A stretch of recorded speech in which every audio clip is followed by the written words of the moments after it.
DLC, microtransactions, loot boxes, they've become the bane of existence for many gamers, but what about another industry favourite practice that routinely gets out of hand? Pre-orders. Sometimes these bonuses are reasonable and arguably worth it. A different costume, early access to online, a super cool Geralt statue that was absolutely worth £200, just don't tell my wife. Other times, however, depending on what's being made, trying to siphon off an in-game booster only breaks everything along the way. I'm Scott from WhatCulture.com, and these are 10 pre-order bonuses that broke their video games. Number 10, Just Cause 3, Tourist Guide. Pre-orders of Avalanche's open-world sandbox game Just Cause 3 Collector's Edition included what they cheekily called a tourist guide to the island of Medici. Sounds like a cute enough extra, sure. In reality though, it was actually a map of the hidden locations of all bases and towns in the game, allowing you, if you so choose, to skip much of the exploration that is honestly half of the fun. As a bonus, you also got access to 3 exclusive higher-end vehicles, a speedboat, dune buggy and Serpentine supercar. Not only did you have access to a complete map of the island, but you had 3 heavily armed and dangerous ways of getting there right from the beginning. Progression and reward? Who needs them? Number 9, Lost Odyssey, a game-breaking skill not available in the game. Quick aside, this is one of the best RPGs of all time. Assembled by a dream team of Final Fantasy creator Hironobu Sakaguchi, legendary composer Nobuo Uematsu, novelist Kiyoshi Shigematsu on writing duties, and plenty more hugely influential creatives alongside. I just need to say that because this is practically another Chrono Trigger in terms of talent involved versus being overshadowed by many other IPs. Anyway, those who pre-ordered got the double bonus pack, containing an extra dream sequence and a special combat skill. While named innocuously enough, once you dug down, it contained some very powerful content.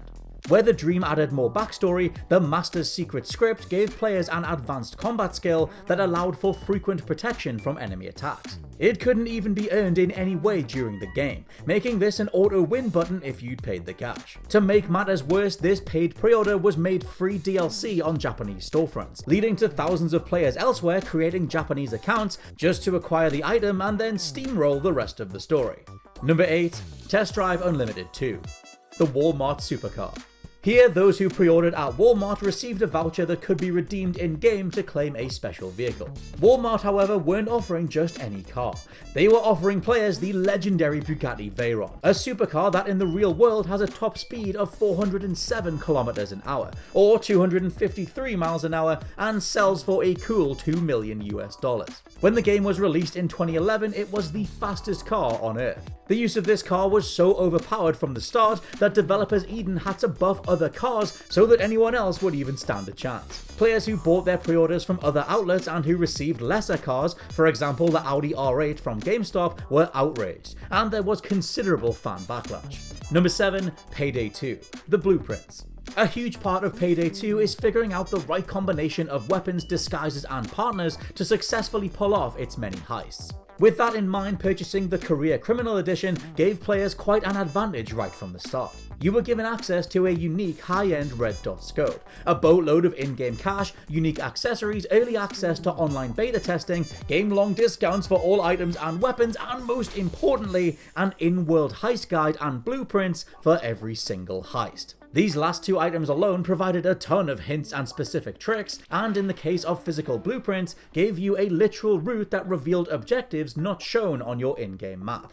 Number 6, Forza Motorsport 4, access to unique vehicles. Players who pre-ordered a limited collector's edition of Forza Motorsport 4 were given a plethora of goodies that put them light years ahead of the average new player, making many of the races laughably easy. These people were given immediate access to what were called VIP cars, Bugattis, Ferraris, Lamborghinis, plus there was a 10-car pack of classic American muscle cars and customized BMWs. That put pre-order players over 20 extra cars ahead already, and that included some of the fastest cars in the whole game. Pre-ordering also gave you the lifetime title of VIP in-game, which would allow you to access future special events, contests and races, as well as chances to win more unique and customized cars as gifts long before any vanilla users could get their hands on them. Also, if you could get your hands on that initial production run of the game, you got 5 more supercars that only a few hundred people have ever had the privilege to drive.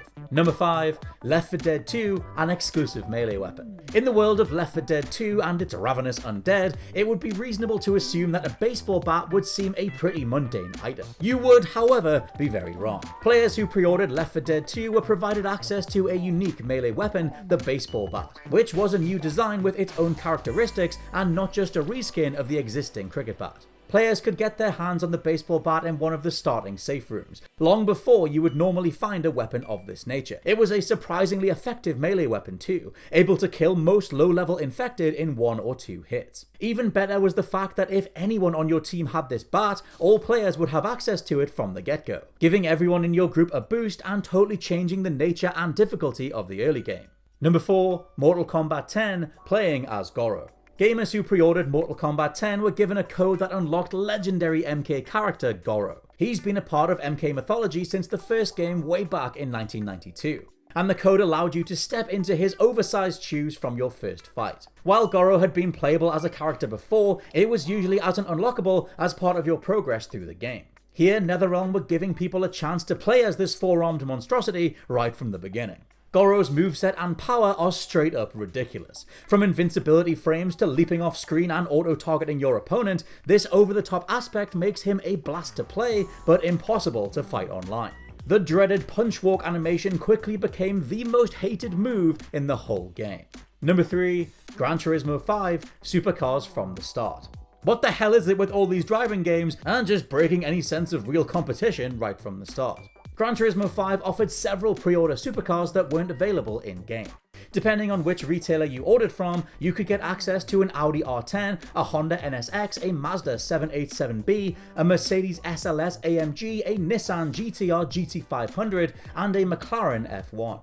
All of these cars were given unique stealth paint designed by an actual automotive design team and had special tuning and features not available on the standard in-game cars. If you took things a step further and ordered the signature edition of the game, you received all of the stealth cars. If you took a step beyond even that and bought the collector's edition, you netted a garage full of even more supercars that had a chrome highlight paint job. A Jaguar XJ13, a classic Shelby Cobra 427, a Lamborghini Murcielago, and so on. This pre-order meant that players not only had some of the best cars in the game from the get-go, it also saved them hundreds of thousands of in-game credits, as any real sense of earned reward just went out the window. Number 2. Deus Ex Mankind Divided, augmenting your pre-order. Where to begin?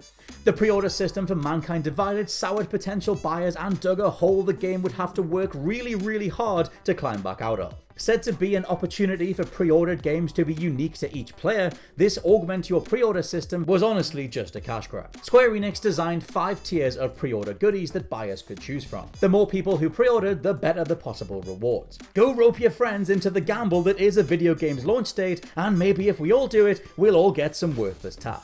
The reaction was bad. Many people complained, and the move garnered so much negative attention that Square Enix cancelled the whole idea, giving everyone who pre-ordered everything in their tiers anyway. There was clearly no financial barrier as to why those who really cared about Deus Ex couldn't acquire everything in one go, and their total overhaul only proved it. And number 1, Saints Row 4 Commander-in-Chief Edition, the MERICA weapon.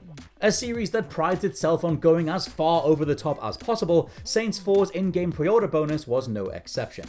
Pay for the Commander-in-Chief Edition and you received a special weapon called MERICA. MERICA was literally the ultimate gun. It had the following: a light machine gun, a submachine gun, automatic shotgun, heavy pistol, minigun, rocket launcher, and a flamethrower. Oh, and just for good measure, there was a huge combat knife on the side. While holding down the trigger, all of the quote-unquote small weapons fire, and the player can alternate between rockets and the flamethrower as a secondary toggle. To top off this all-out lunacy while it's equipped, whatever music you've selected stops and the US Marine Corps battle hymn starts to play. Although MERICA can't damage heavy armored tanks, it straight up wipes out all other opponents, to the point where you can just hold down the trigger and vaporize an entire neighborhood. Maybe this is just what you wanted from an over-the-top Saints Row game, but MERICA also undid any necessity to play through the game in any other way if you just wanted to get through the campaign. And those are just 10 pre-order bonuses that totally broke the final product. Let me know your favorites down in the comments below, and please check out the WhatCulture Gaming Podcast we upload on Tuesdays and Fridays. For now, I've been Scott from WhatCulture.com, and I'll catch you soon.